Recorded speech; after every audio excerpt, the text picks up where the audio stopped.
That's life. What's up with that? Let's go!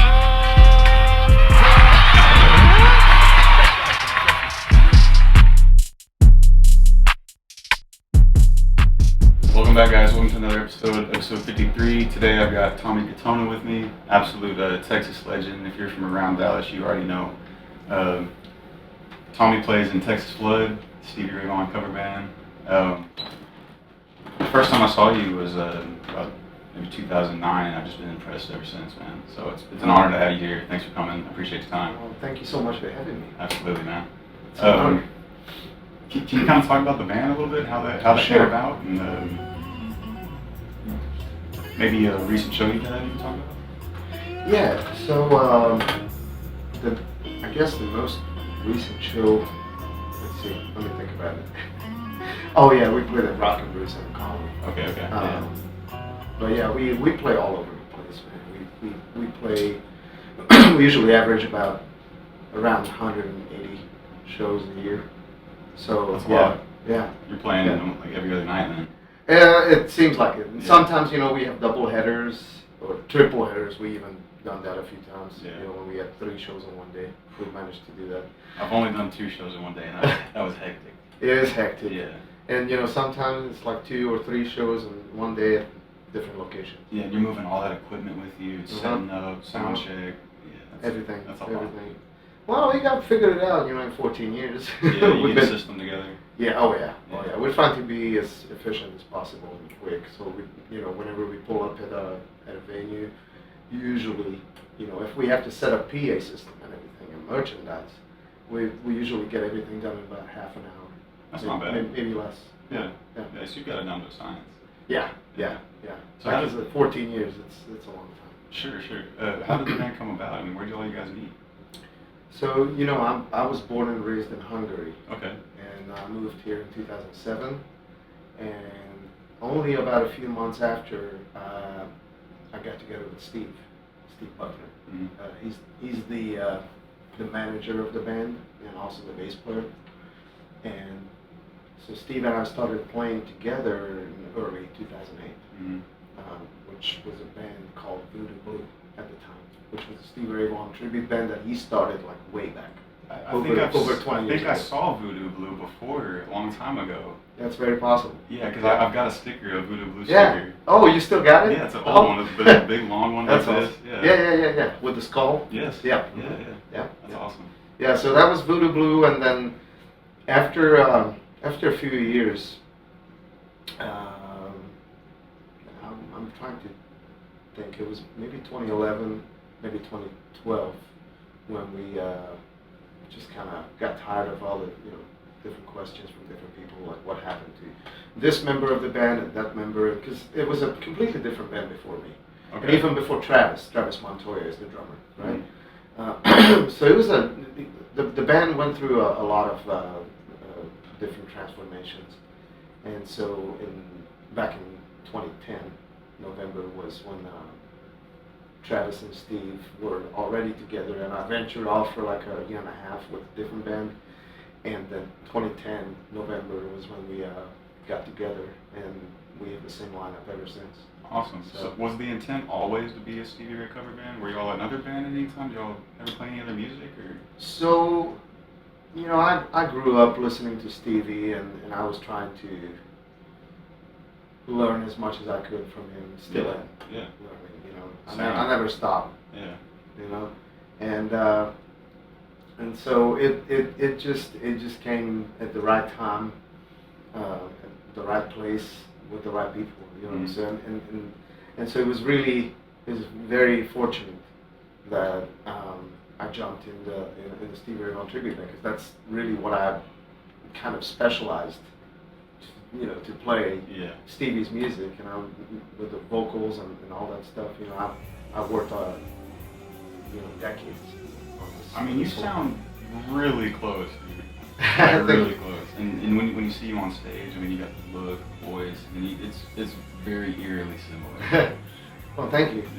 Yeah. Yeah, one thing, my voice is just the way I sound. Mm-hmm. I never really force myself to sound like Stevie Ray, but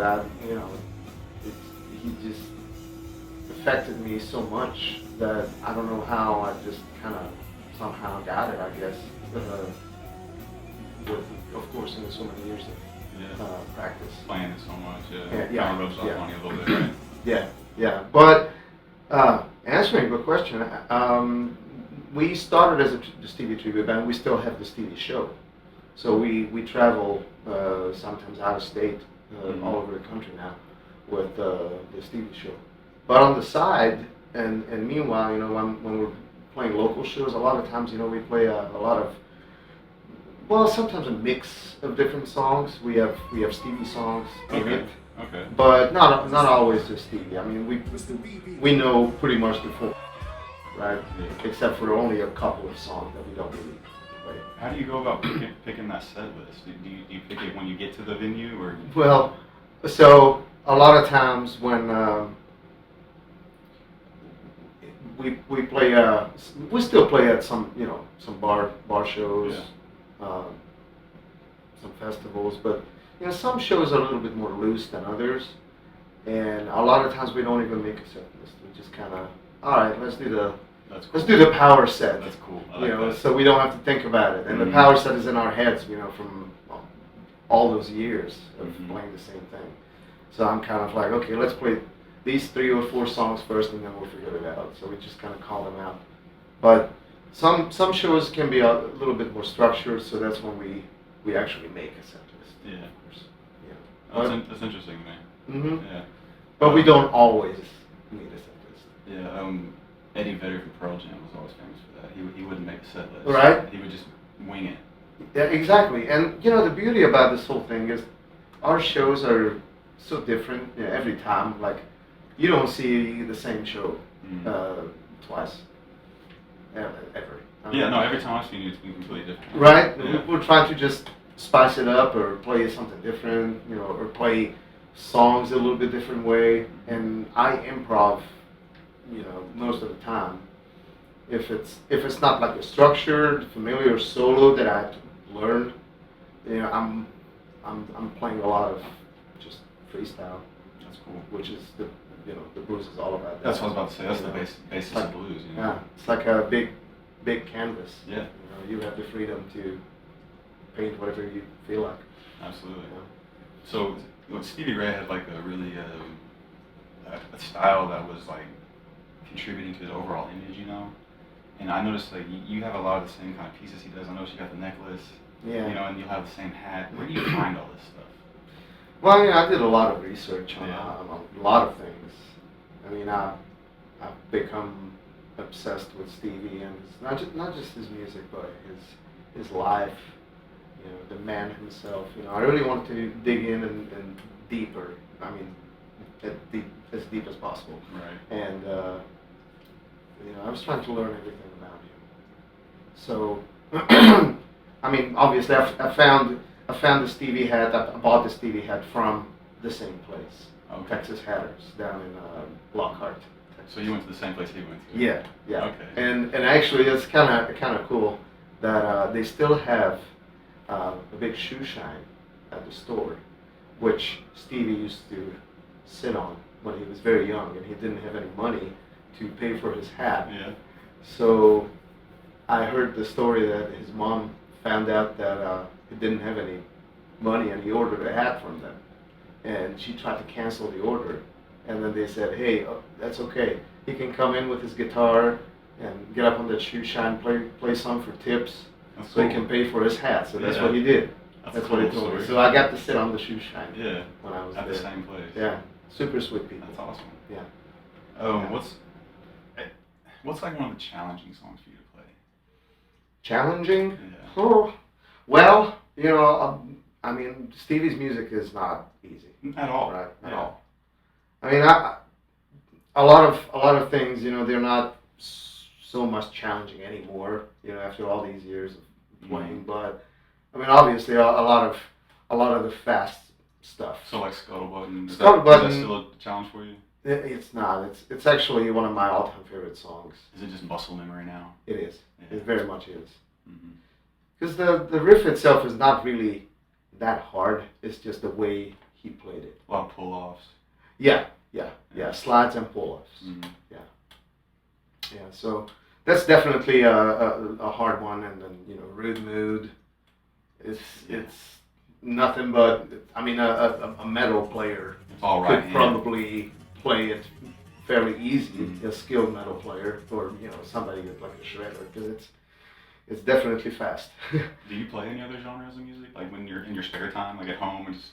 Yeah, I'm trying to get more into like jazz. Cool. I've been trying to incorporate jazz phrases, some, not like really Jazz, crazy stuff, but like tasteful stuff. Yeah, jazz is one of those. It's just so tricky. It's one of those that I haven't really dove real deep into that side. Mm-hmm. I've just been more into like metal, blues, that whole thing. But jazz is just like a whole other monster. Yeah. So what I've been doing with jazz, I don't really listen to like free jazz and obscure kind of stuff, because it doesn't really do much to me. I don't really get it. Sure. I don't really feel it. Yeah. But what I like to do is listen to different blues players who play with jazz influence. Okay. Guys like Robin Ford. Mm-hmm. He's one of my all-time favorites. And a newer guy from like younger generation, Matt Schofield. Yeah, I know of him. So I just recently, a couple of days ago, I just met him again at the Guitar Festival. Oh, that was this last weekend, wasn't Yeah, it? Yeah. Yeah. Man. So Matt and I, we met before previously, and he's a sweet guy and he's a monster player, man. He's just unbelievable. I listen to his music quite a lot and trying to like pick up on some stuff. Right. We all learn from each other. Yeah. Who are some of your like other influences besides Stevie and? Gary Moore. Oh. Gary Okay. Moore is one of my biggest heroes in life. Like Mm-hmm. ever since I was a little boy, it's always been Stevie Ray Vaughan and Gary Moore.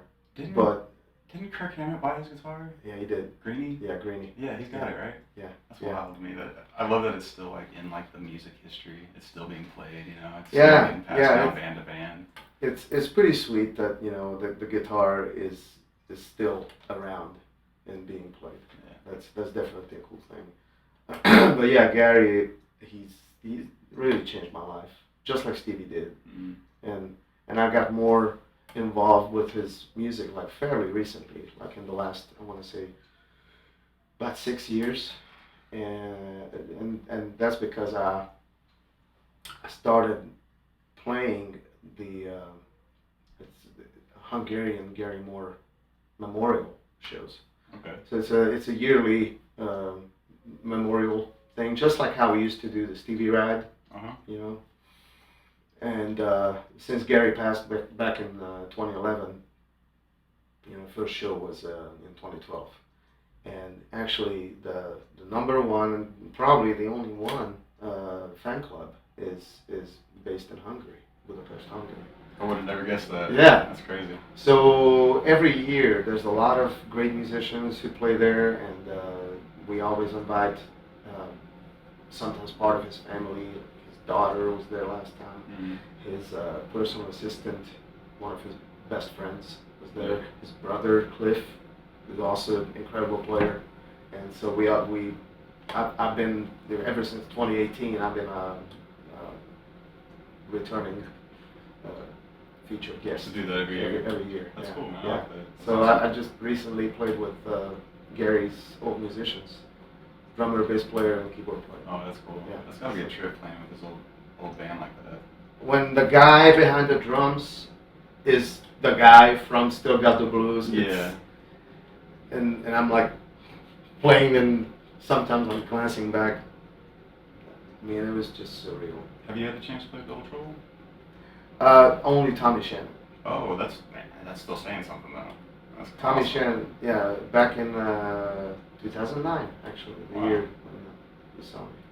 That's awesome, dude. Yeah, that was a show at the Granada Theater, and that was this big jam at the end, and I got invited up for one song, and I got to play with Tommy. It's on YouTube still. What was that like? I mean, I was just ear to ear, right? So it was a lot of fun. Yeah. And a couple of times, we looked, Made eye contact. made eye contact, and Tommy was smiling. And, That's gotta be a trip for him too, though. it was You know? great, and yeah. that was definitely an amazing moment. I'll never forget that. So tell me about your thoughts on like the new blues guys like Gary Clark Jr., Marcus King. We have some incredible musicians today, and I'm so happy to see that. You know, Marcus King, just he kind of phenomenal. Like the past couple 2 years, he kind of been blowing up lately, and I've been super impressed with him. Yeah, and I think he changed up his style a little bit, Okay. and maybe that's why he's becoming more mainstream. Okay. But yeah, he's an excellent musician. Gary Clark, of course. You know, I'm so glad that he made famous because he almost quit. I heard. I didn't know. He almost quit playing music because he was like not going anywhere. Yeah. And then finally, he was at the right place at the right moment. Crossroads Guitar Festival, he got invited by Clapton, and then his career just took off. From there. Thanks, man. One show. One show. Yeah. Well, you have to be seen by the right people. Mm-hmm. Yeah. So, but yeah, there's so many great musicians. I mean, Eric Gales, he's one of my he's one of my all-time favorites, right? Yeah. So I listen to him. I learn. I try to learn as much as I can. He's one of the most unique and one of the greatest players in the world today. Absolutely. No, I totally agree with that. And, are you familiar with Philip Sayce? Yeah. Yeah, I follow him on Instagram. Yeah. Well, Philip is also a friend. You know, we made friends at the guitar show. Okay, good. Super nice guy, just monster player. Is he from around here? He lives in LA. Oh, okay. He was born in Wales, but he grew up in Toronto, so he's really Welsh Canadian. Okay. Yeah. Right on. Yeah. Who are some of the artists that you're kind of listening to when you're just out and about? Well, I have kind of a big range of different music that I like and listen to. Mm-hmm. A lot of people would be kind of shocked if I told everybody, you know, all the music that I've been listening to. But for example, and some people are going to be shocked, Rammstein. Okay. From Germany. Yeah. And I'm familiar with Du Hast. Yeah. I mean, that's their big hit, right? Yeah. Everybody knows that song. Mm-hmm. But we went to, a couple of years ago, we went to, as a band, all three of us, we went to see Rammstein twice. Once in Chicago, once in San Francisco. We all were just completely blown away. It was an amazing show. Not just music, but the everything. Yeah. Like the pyrotechnics and everything. It's just unbelievable. It's cool. I mean, they're really awesome. And I listen to a lot of funk. Okay. Stuff like Lettuce. All right. You know Lettuce? I don't know that. I've never even heard of that. Amazing. I mean, they kind of just carry on that 70s funk. So if you listen to them, a lot of times you would think, oh, that's some music from the 70s. That's what it sounds like. I'm going to check that out. Yeah, Lettuce. Lettuce. Amazing. I just saw them a couple of months ago at the Granada Theater. Okay. Yeah, an incredible show. How often are you going out and seeing live shows in the audience? You know, whenever I get a chance, you know, I try to go because we play so much. So my only time when I can go see somebody is maybe on a Sunday or a weekday, Monday, Tuesday. You know, I play on Wednesdays or Thursdays even. So it's kind of difficult sometimes, but every chance I get, you know, I try to go. Okay. Just to get a little bit of your history, when you first started out playing, what were you playing? Were you playing blues? Were you just playing scales? Were you playing rock? You know, most people when they start out, everyone says, "Oh, you gotta learn AC/DC." Smoke on the Water. Yeah, you know all the basics. Come as you are. Yeah. Nothing else matters. Yeah. So what were you doing? I was playing the blues Mm-hmm. because my dad was a blues guitar player. He doesn't play anymore, unfortunately. But I grew up, you know, watching him first just on videos because sometimes they tape their shows. Okay. So my dad was playing, and one time he brought me to this concert, and I was, I want to say 7 or 8 years old, and I just saw him up on the big stage with a red guitar. He had a Stratocaster, and I was like, this is what I want to do. You know? And you saw that, you knew. I just knew as a kid, and I started, you know, at home. He had guitars at home, so whenever, you know, I had some free time, because I was going to school. I was just or at least I thought I was like a normal kid. But soon enough, you know, we found out I was a little bit different when I started playing the blues. Yeah. And so by the time I was like 9 years old, I got to a level where my dad was like, okay, I'm going to take you with me. So I started playing with his band. First At only 9? At 9. Wow. Yeah. And so and around that time, so talking about 1994, early mid 90s, that's when Europe and Hungary had the blues boom. So we had many bands playing blues, Okay. and we had so many festivals all over the country. So in the 90s that happened? In the 90s. Really? Yeah. The blues boom just hit us right around the 90s, which was it was a great time. So I It hit grew you up around the right. Yeah, it hit you at the right time. Yeah. So we had plenty of shows. You know, a lot of them were like club and bar shows. So I kind of grew up in smoky bars when I was a little kid. Right. Sometimes my mom had to come and pick me up and take me home because some shows, you know, would like go until too late. Yeah. And I had to go to school the next day. Sure. Stuff like that. But they were always, you know, they always got my back and they supported me. And pretty soon it was pretty obvious that I'm going that direction and I'm not going to do anything different. And it's just been that ever since, huh? That's incredible. I didn't want to do anything but play guitar. Yeah. So, and I'm doing it today. Man, you gotta respect that. Thank you. Yeah. That's, congratulations. Thank you. Not a lot of people out there doing it. No, you're right. You're right. I'm definitely very blessed, but at the same time, you know, it's been quite a journey and ups and downs and a lot of obstacles and dilemmas and hard times, but I wouldn't be here. I wouldn't be the same guy if I didn't go through all that. Yeah, and I think it speaks to your talent too. You know, to have this longevity for so long and you're still out there doing it. You know. Yeah. I think it's great. What let's talk gear a little bit. Anytime. Yeah, I knew this would be good. So, can you explain how you go about recreating Stevie's tone? Because a lot of people chase that tone. How do you go about it? Well, so I want to clear this up for everybody. The tone, the real sound, is right here. In the hands. It's in the hands. Yeah.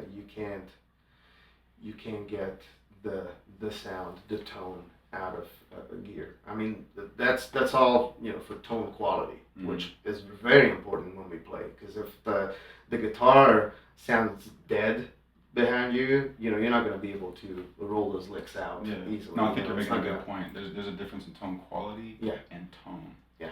Yeah. Exactly. So everything that comes from the gear is really all about the tone quality, the way it sounds, tonally. But to be able to recreate that sound, you have to play that way. You have to know how to pick. You have to know how much vibrato or you're playing, or how far you bend, how long you're bending. You know, it's it's very complex. Yeah. So you definitely have to really pay attention to details, and that's what a lot of people miss out on paying attention to all the details. Like a lot of them, they just kind of learn the songs. Yeah, you can learn how to play the song, but can you really play the song? Exactly. Yeah. And I've seen people who come very close. You know, I'm not the only one who's doing this thing. I'm just one of them. Right. But I do it my way, and my goal has always been to figure out everything, like like the smallest subtle little things that most people wouldn't even hear or care about. So what are some of those things? Some small things. Is there like a certain pedal that you've come across, or? No, I'm still talking about the playing. Yeah. It's still about the playing, the way you touch the guitar. Okay. You know, how you hold the pick.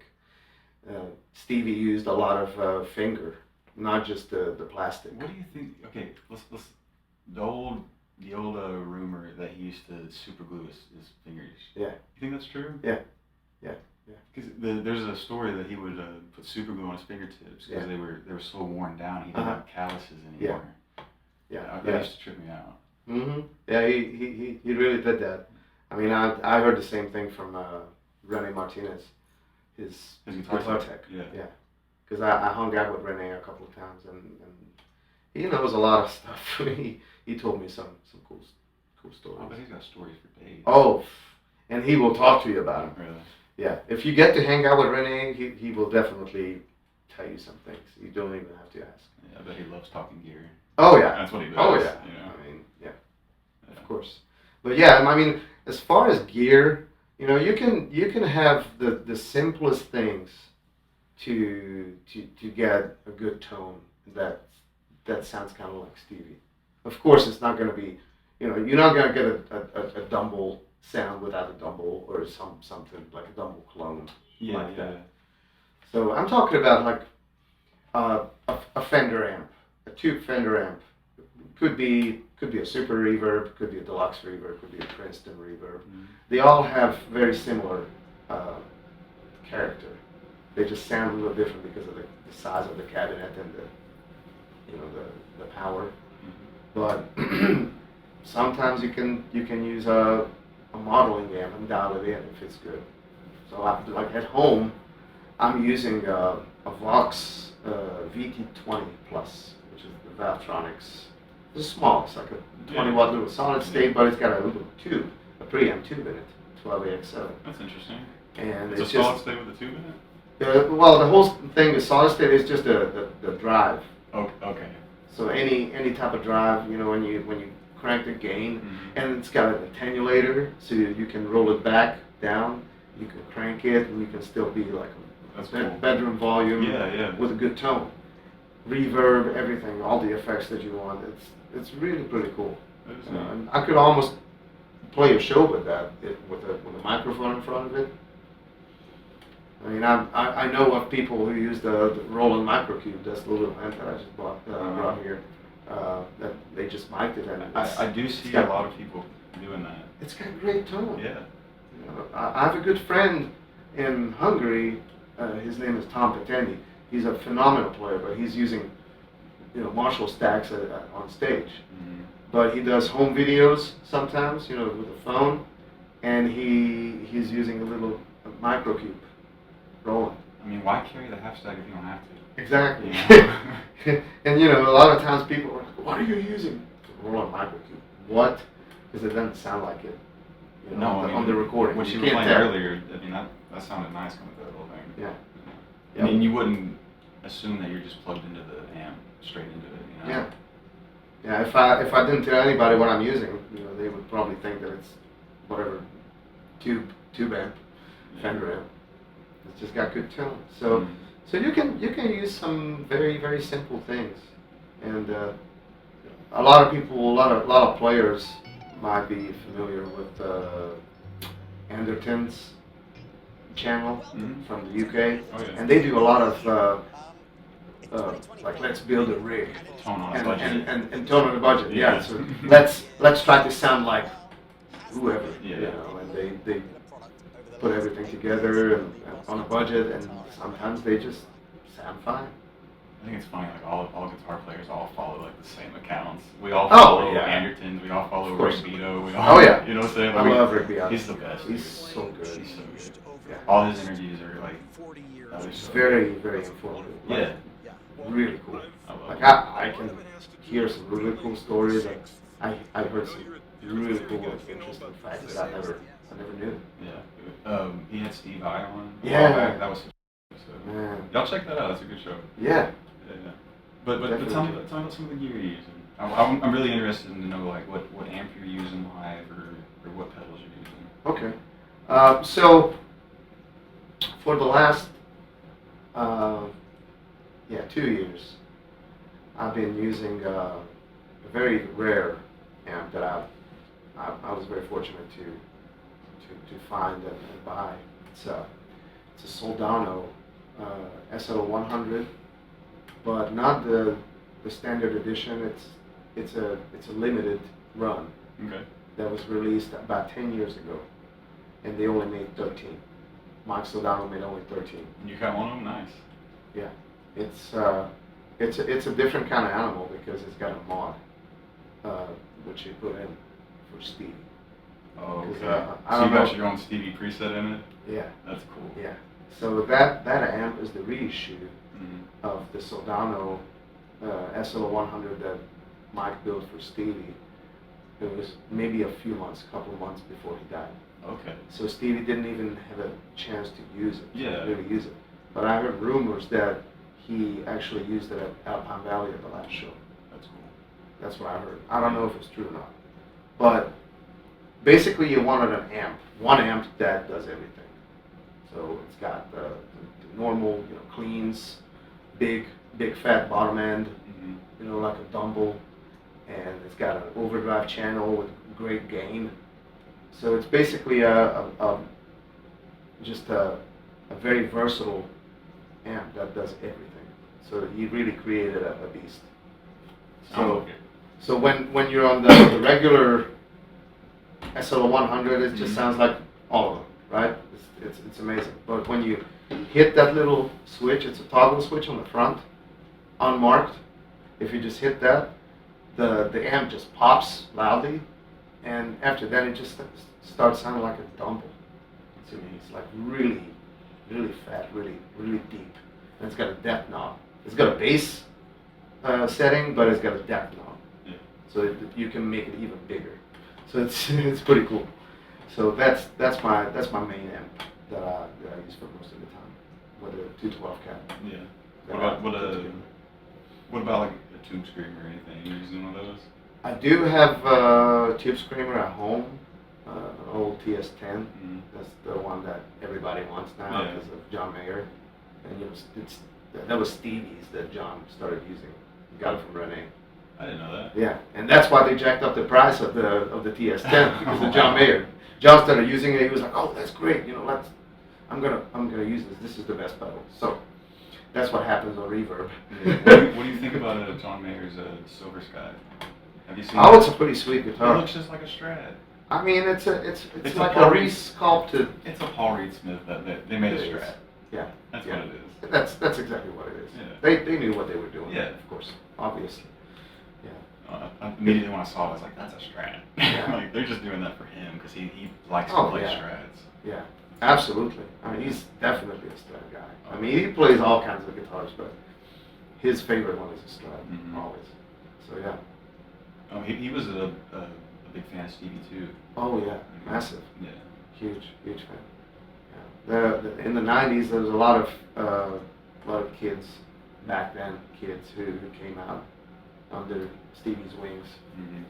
if I can say that like that. John and Johnny Lang, Oh yeah. Kenny Wayne, Joe Kenny Wayne, Barbosa, yeah. Dole Bramhall too.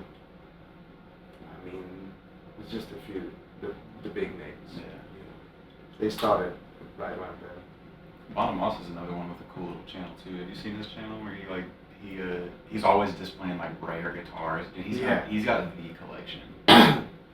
He's got several collections. Yeah. I think he's got like 3 different locations in the U.S. Like one on the west Like coast, one on the museums, east right? coast. Yeah, and Yeah. one in Nashville. The different Nerdvilles. Yeah, that's what it's So called. I was sitting he's trying to got remember what it's different called. Nerdville. locations with different collections of Yeah. guitars. Yeah, and he's got some And rare amps. stuff, man. He's always hunting for something. Mm-hmm. And people Always. come to him saying, "Hey, I got this," because they know he's looking for it. Yeah. And whenever he sees something that he likes, he just buys it. Mhm. Probably. How many guitars do you have? I counted them one time. I think it was like 17 or something like that. Okay. And not super lot. Yeah, I I would mean, expect I have too many. It feels like. Yeah. I don't even use all of them. I have my favorites. I only use. Most of the time, I use my number one guitar. Yeah. That's how I feel. Like right now, I'm at about 6 or so right Mhm. now. I feel like it's enough. Yeah. Each one does their own little thing. Yeah. For whatever I'm playing. So. Yeah, I mean, I have a Les Paul, Gary Moore Les Paul, of course. You know, Okay. that's when I went to the dark side. When I Yeah. bought that Les Paul, I'm like, okay, it's time to do something different. And I'm telling you, that really changed my life and my playing, my attitude, my everything. Just learned so much from Gary. Oh yeah, I mean, but just changing whole your lot. guitar will change your whole playing. Yeah. You know, if you go from a Strat to a Les Paul, that's a weight change Mhm. itself. You know. Yeah. And it's not just about the guitar, but you know, when I got very deeply into Gary Moore and his music, you know, I listened to everything from his early stuff to the hard rock and through the blues, through the transitional phases when he was playing even like some electronic stuff, incorporated with the guitar, of course. Yeah. But yeah, he definitely gave me a lot of new things to work with, new direction. Yeah. And now I'm just trying to like mix everything that I like into my playing, so that's gonna be me. You know, that's what I feel. Because you know, Stevie is impossible to replicate 100%. Oh yeah. Nobody. You're gonna get close, Nobody but you're not gonna Yeah. be identical to it. I don't think. Yeah. Plus, you know, Stevie, if he was here today, he would tell all of us, you know, be yourself. And so that's what I'm trying to do. Yeah. I mean, I still keep doing the Stevie show because, you know, we have to. It's just part of my No, life. I love that you're Part of still my, out there doing it, man. it's part of my identity, Yeah. right? Yeah. And I can't deny it, and I will never ever deny that. So, looking ahead, what are some of your goals as a musician? Well, I definitely want to work on more original music, Okay. and also what we call as a band the original covers. Because if you think about it, Stevie was actually a cover artist most of the time. Right. He only had a handful of original Yeah. songs. Everything else was really just old blues that Mhm. he kind of took and brought back.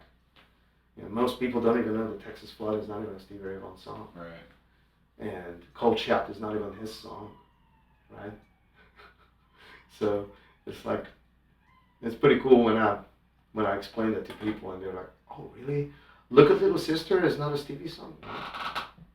Well, that's the blues too. Is like everyone learns each other's songs. Absolutely, You know? that's what it's all about. That's the Yeah. beauty about it. You know, we all, like I said about Matt Schofield, and I talked to Philip Sace about it, and I told Philip, I'm like, you know, I've been learning so much from you, and it's like, that's fine. You know, take all of it. We all borrow from each other. Oh, that's what he said. Every guitar player borrows from everyone. Oh yeah. Yeah, we all do it. Absolutely. Always. Yeah. I mean, if you listen to Jimi Hendrix, he played Albert King, Buddy Guy, you know, Muddy Waters, Elmore James. Yeah. He got the Elmore James licks down on the like regular way. You know, a lot of people don't even think about it. So I want to show you something real Sure. quick. Me and Jake is actually a music producer also. Oh really? And Oh cool. we made a song a few years ago called Texas Flood, and we sampled Stevie Ray's guitar playing, and this is what it sounds like. Really? If I can get Yeah, it was a tricky one. It's pretty neat. Sampled it? Yeah. And we sampled his vocals. I added some guitar to it, but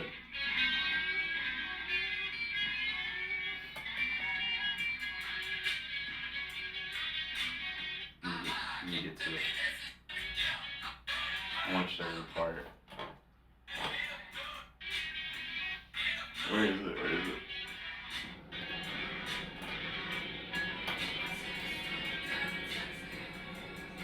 But we took Texas Flood, the song. Interesting. We kind of chopped up just added the guitar in there, and our friend added the rap onto it. Huh. But yeah. You know, I heard something that was kind of similar. Somebody sampled Lenny. Oh, okay, yeah. Just the main two chords. That's cool. You know, and it was some kind of hip hop tune that Yeah. somebody did.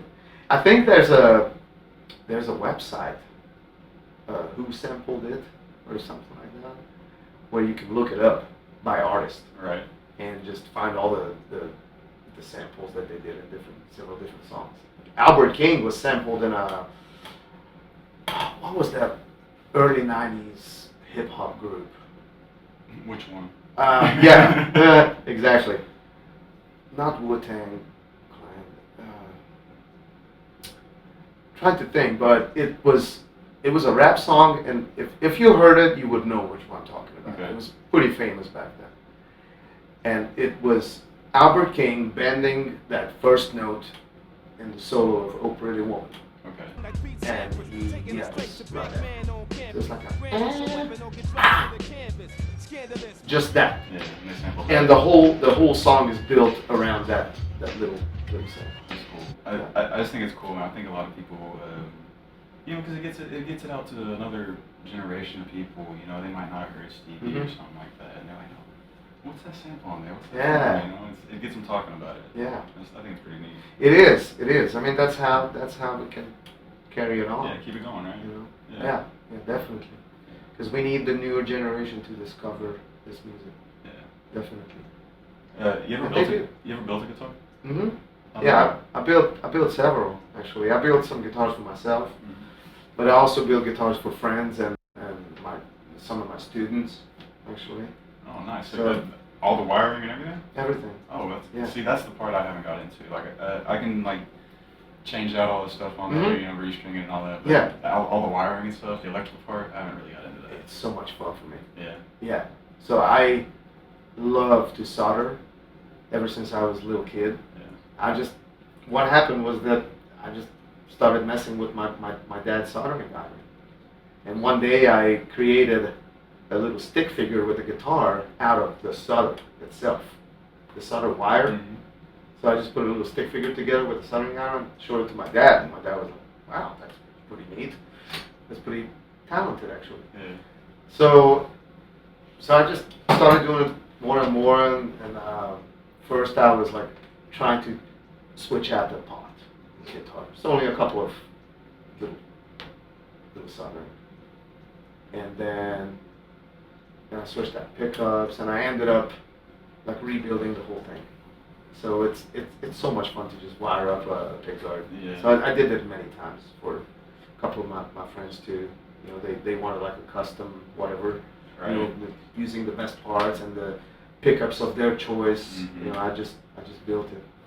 Yeah, no, that's super Or interesting. repaired. That's interesting to me because Mhm. when I changed the pickguard on my Strat to the black one there, Uh-huh. when I opened it up, I just saw all that in there and I was like, I'm just gonna put that back on there. Oh, I'm is not it? gonna, yeah, because it like explodes out, you know. Yeah, and you know, some of those guitars they do the wiring, but they don't really do it very neatly. Yeah, So it's just kind of like hanging. yeah, But when I do it, you know, I like to like really put it together and very nice. yeah. You don't want it rattling around in there. Exactly. Yeah. And plus, you know, when I look at it, I want it to look nice and Yeah. clean. So that's why I always make sure to do that. Right on. Yeah. So, It's so fun. I've got this little segment that I do on here Mhm. called Hit or Shit. So I'll just name something at you, and you tell me if it's a hit or if it's shit. Hit or shit? Hit or shit. All right. Oh, okay. I'll do my best. So the first thing on here, we kind of already talked about it, but hit or shit, the Ibanez Tube Screamer pedal. Don't hit. Definitely. That's a hit. Absolutely. That's iconic. Yeah. You gotta have one. You have to have one. You have to have one. I told Or one. two. Or two. I told one of my friends, if you don't have some kind of green pedal in your lineup, I don't trust you. Exactly. Exactly. You gotta have some kind of little green pedal. Yeah. Mm-hmm. All right. So hit on that. Top box pedals. Hit or shit. Hit. You like those? I love them. Love them. I've never tried one. I did have one for just a short time, but I gave it to my dad because he used to use one when he was younger. So just for fun, you know, I bought him.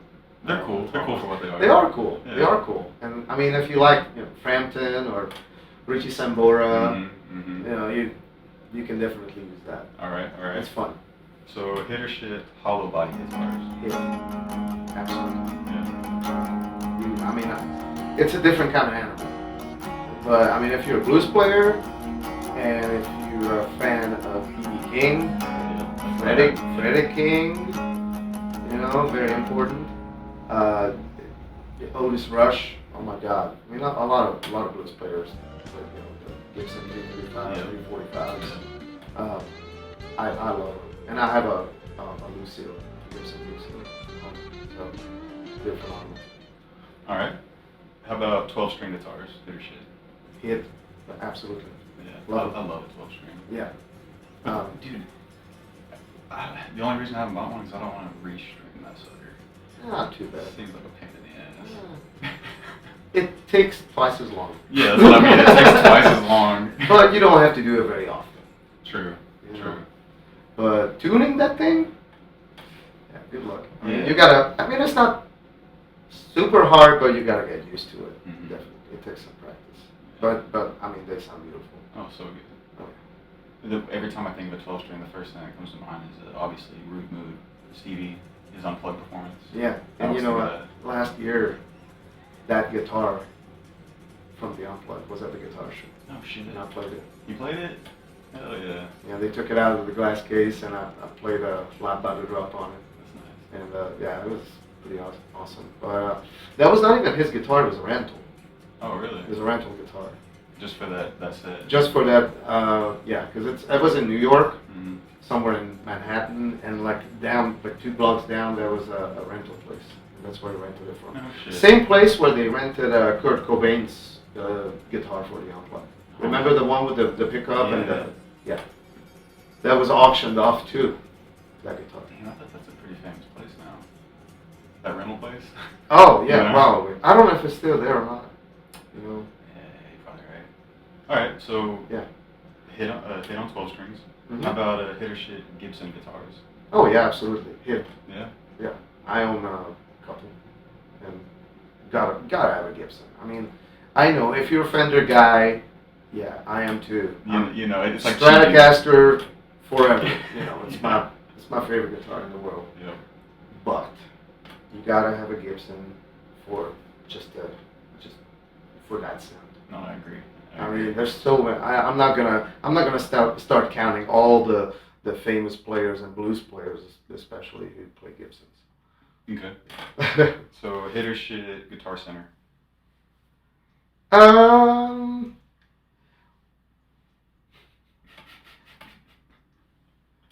I don't know if I could answer that, because it's non to me.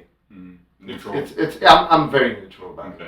it. You know, there's better, there's worse, Yeah, some of them are better than others. and I mean I can thank a lot for Guitar Center, and because my our drummer Travis used to be employed by Guitar Center for a long time, Okay. so it was a good time, you know, for a while, and then we got some artist discounts and stuff like that. Oh, so that's good. That was definitely good. Yeah. Can't hate on So I guess I can call it hit. that. Yeah. All right. Yeah. Fair enough. Yeah. How about last thing on the hitter shit was solid state amps. See, I'm gonna stay neutral on this one because I'm not gonna judge a solid state amp, because there are some really good ones. And believe it or not, B.B. King played one of them. Oh, did he really? Oh yeah. I didn't know that. Well, for a long time, you know, he used like Fender Twin most of the time. Yeah. But then he switched to the Lab Series L5 amplifier, which was basically like a twin reverb but solid state. Okay. And I mean, nobody can tell. I mean, when you heard BB, when he started playing, it sounded nice and warm and direct, and you know, you probably couldn't tell it was not too bad. Mm. I don't think I anybody didn't could. know. I wouldn't have guessed at all. Yeah. Albert King, he played a jazz chorus. The Rolling Rolling Jazz Jazz chorus? Dude, those are so popular. They are. So They're great so many amps too. players. Yeah. Beautiful cleans. Mick Thompson from Slipknot plays on one of those. Oh really? Yeah. It just seems Wow. to be like everyone's go-to chorus amp. Yeah. Is that Roland? Right. Wow. Oh, Dimebag. Dimebag, he played one too? Yeah. Yeah. Oh yeah. I mean, his tone, that kind of distortion that he had, that came from a what was it called? Nah, I forgot the brand. What was Dime's amp? He used the PVs? Not PV. He used the Dean guitar with the Washburn. no. What was that amp? It's solid state. Yeah. You know, all of them. Not angle, because that's tube. I'm gonna have to look it up. That's all right. Can I look it up? Look it real up. quick? Yeah, there's Yeah. no rules here.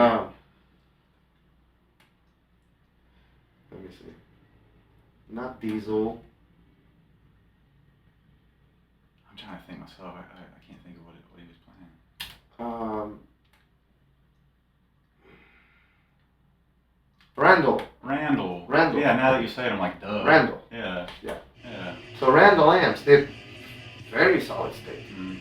but for some reason he made that amp sound amazing. His for tone. his tone? Yeah, his tone specifically is like electric. Very. Yeah. I mean, it's definitely a solid state sound. So it's got a certain sound, but for his music, it was the right fit. Yeah. And even Rammstein, one of the guitar players, he only uses solid state. Man, see, I'd have never guessed that. Mhm. I just assumed everyone was using tubes. Yeah, the other one uses two, and their guitar tones are way different too. Yeah, I bet. If you listen, but the combination of the two, it's golden. Yeah. You know, so it's pretty cool. That's awesome. Well, just to kind of wrap all this up, would you mind kind of playing something for us? Maybe playing us out, or you? Yeah, I can play a little bit. I mean, I don't want to put you on the spot or anything, but Yeah. anything, man. I don't need you to do a whole song or nothing. Okay. You know.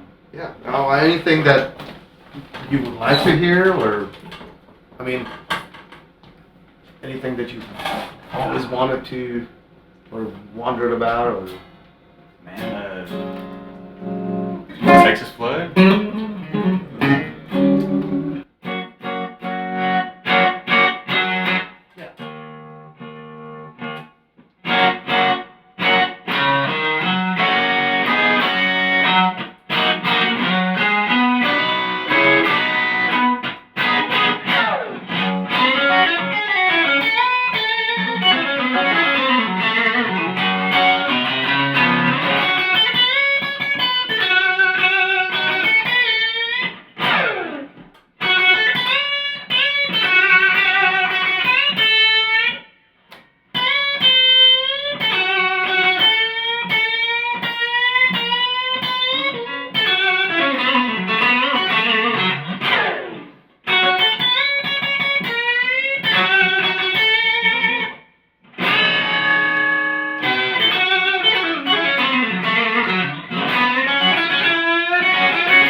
something like that. Yeah. I feel like I'm. Did Buddy Guy sign your guitar? Yeah, Is it- totally forgot to talk about that. Because that was actually a really, really big deal.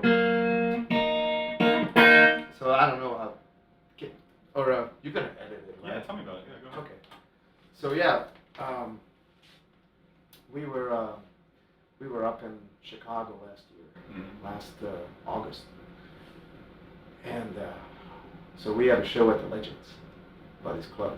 Yeah. And actually, our date was August 27th. And Stevie fans Yeah, know yeah. that day. Oh yeah, yeah, we all know that day. It Yeah. was a sad day. And actually, on that day, Stevie was supposed to go to the Legends to play with Buddy Guy and hang out and everything after the Outbound Out show. That's where he was heading, right? That's why he went back to Chicago. Mhm. They were gonna get together the following day. And unfortunately, we know what happened. But anyway, we played on the 27th, and Buddy was there at the club. And we previously made friends with his son, Greg, super nice guy. Yeah. So I remember I was mentioning to Greg, I'm like, man, I really hope your dad is gonna be home around that time when we play, and hope he'll get to see us. That would be cool. So sure enough, he was there. He was hanging out on the corner of the bar. That's his favorite spot. And so we're playing. I mean, before the show, I was, just setting up, putting my pedals together, plug in, and I keep glancing over to the bar and I see Buddy. I'm like, no pressure. No know? pressure. And then, we got to the show. Yeah, we played a few songs, a couple of songs, and then we all looked at one another like, Buddy's here. Shall we play some Buddy Guy? So we did play a couple of Buddy tunes in front of Buddy Guy. That's awesome. Yeah, and a few songs later, I'm in the middle of Texas Flood, right, with the breakdown, everything. And Buddy has this MC guy. His name is Johnny. So he tours with him. So he's kind of like a stage MC. He gets up and announces people and gets the crowd going. Okay. So he just out of nowhere just walked up on stage and he was like, "Break it down." And like, what is going on? And then he starts the microphone. He starts talking to me. So it was like, "So, Tommy, I heard that you love Buddy and influence, inspiration, and you mentioned something that would be so cool if you could play with Buddy." So he said, "Buddy's right here." So Buddy just started walking up on stage, and he was just standing right next to me, and I was just speechless. Oh yeah. It was crazy. Yeah. It was just unbelievable. That's gotta be surreal. It was surreal completely. And he had a few really nice things to say to us in the beginning. Like he said something. I really wish I found out earlier how good you are.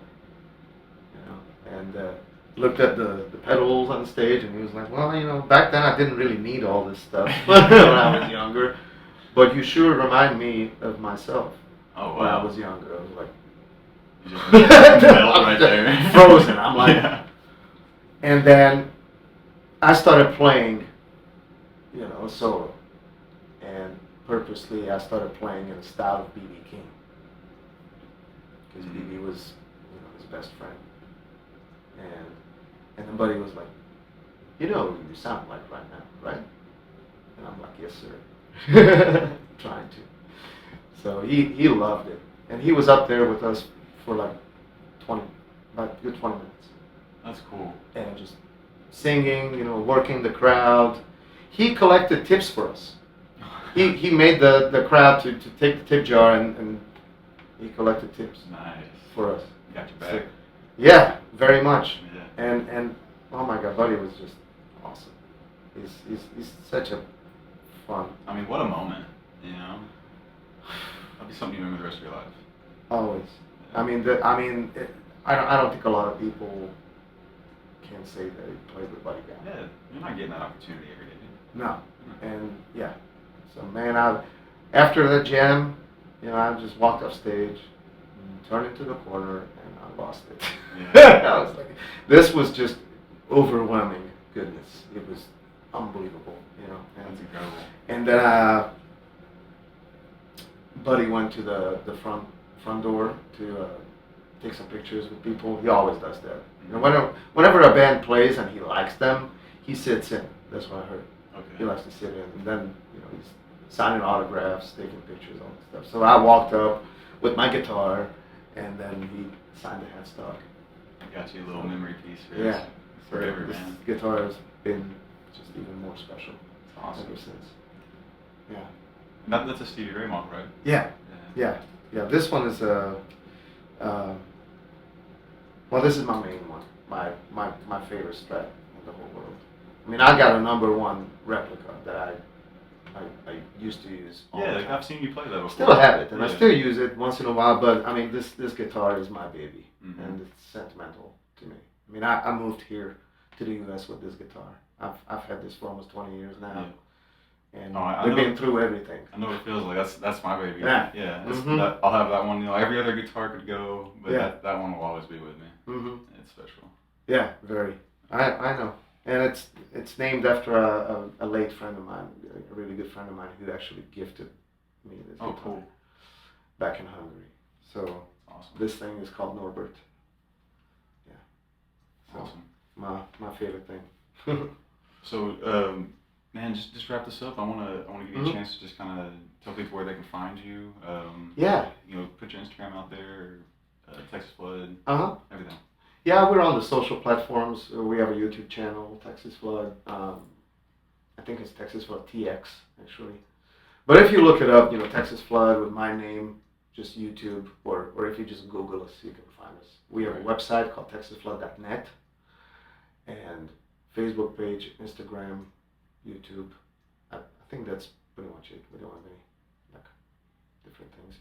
But yeah, we are pretty easy to find. Yeah, y'all definitely look for them, subscribe, follow, all that stuff. You will not be disappointed. I've been aware of these guys for about a decade over, and I've never been disappointed. Never. And just thanks again for coming, dude. This is really cool. Thank you so much. I'm fanning out a little bit inside, but this is really cool. I really appreciate it. Yeah. It was great. Keep doing you, man. Keep pushing Stevie out there. I think it's absolutely great what you're doing, because people like me that are like a Stevie fan, group of Stevie, there's nowhere we can go and listen to this music. So to have you out there doing it live, looking the part, I mean, dude, it's really cool. I feel like a lot of people need it. Yeah. And especially when we go travel, like when we went to the East Coast and Chicago a couple of times already. I mean, I've seen people, they're just like in tears. And someone just came up to me after the show and in tears and thanked me for what we're doing. And it's really, truly special, because this is what tells me that they really do miss Stevie. Oh, after all these years. Still, a lot of people. And, a lot of guitar players, they pay their tributes with their own music, which is awesome. Everybody carries on his influence. But whenever somebody can actually play the songs, his music, and bring those songs back, and that sound back, it's another different story. Oh, I agree. And I think a group of people will always want to hear that too. Yeah, I mean, he's such an influential player, and he touched so many people. It's never gonna And stop. it still does. Yeah. Changes lives. Yeah, absolutely. Like I don't know if you saw, but this last week I had a friend from the UK, 16-year-old young boy. Mm-hmm. His name is Reese Steigel. Yeah, I know. You know? Yeah, I follow him. Yeah, he was here. Yeah, And we played together. he's good. He's really good. Yeah, He's really good. He's got a bright future. yeah, I follow him on Instagram. He's really interesting, man. He's completely obsessed Yeah, with Stevie. I know, you can gear, tell. everything. He's like, so you got to know about him a little bit. So he was diagnosed with autism. Okay.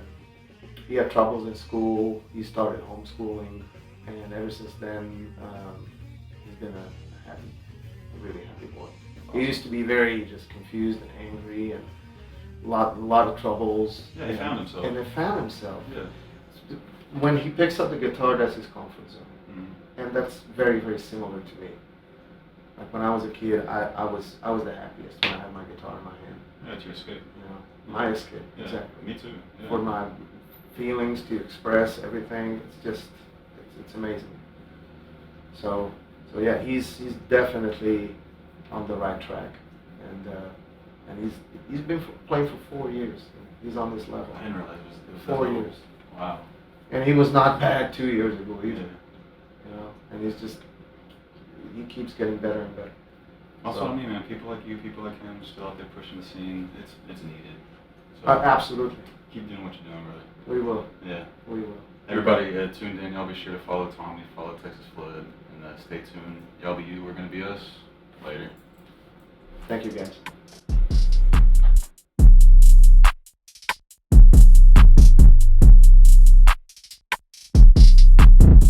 If you'd like to see raw, unedited, live episodes, follow us on Twitch at twitch.tv/whatsupwithdhat. To watch full episodes of What's Up With That, subscribe to us on YouTube at youtube.com/whatsupwithdhat.